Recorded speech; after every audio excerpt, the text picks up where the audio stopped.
I'm Kent Eriksen with Kent Eriksen Cycles. We do titanium frames in Steamboat Springs, Colorado. Been doing that there for since 1975 when I opened the shop and started building bikes, the Moots bikes, and then branched off from Moots in 2005. My associate is Brad Bingham, and he is my welder and designer. He does a lot of our design. And he also races. So this is his personal bike.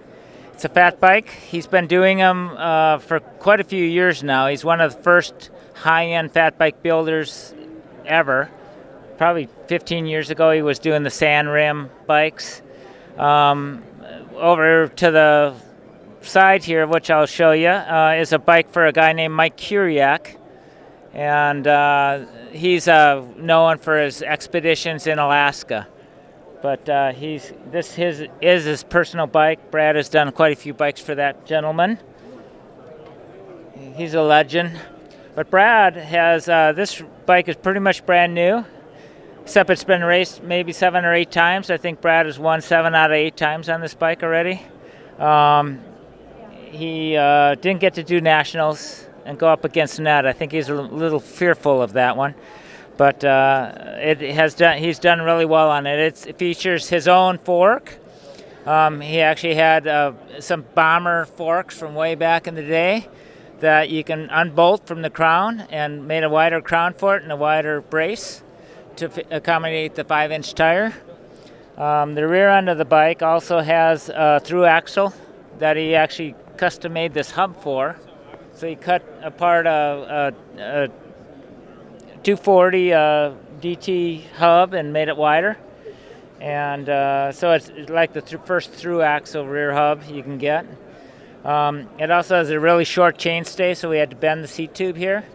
And the fat tire people think that the short chainstay gives you a faster ride. Just better weight balance for, on that soft snow. Do a big down tube, of course the taper steer head tube on this bike, and of course the wide 100 millimeter shell. It also accommodates with these chain stays, a narrower Q factor crank on it. This is the hottest crank going right now. It's the race face with the carbon arms, and anyway, it equates to a pretty nice ride. So this Mike Kuriak frame, we actually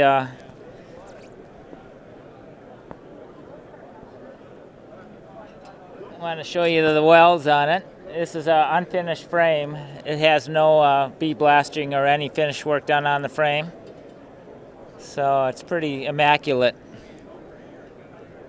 We entered it in the contest for the best TIG weld bike. That's why it has no decals. They didn't want to know whose bike it was. Really pretty from the back with the curved bridges, both the chainstay and the seat stay. And all our bikes made are custom to order, so you can kind of specify all your little tricks that you want on the frame. What's the biggest challenges with a fat bike? Well, I've been in those chainstays, and that is my job.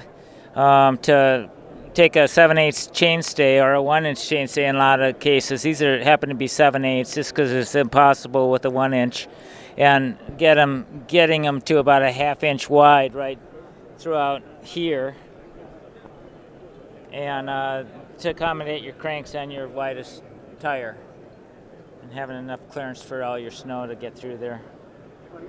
So you can see what we did. It's pretty hard to do. Nobody else has quite accomplished what we accomplished there, I don't think.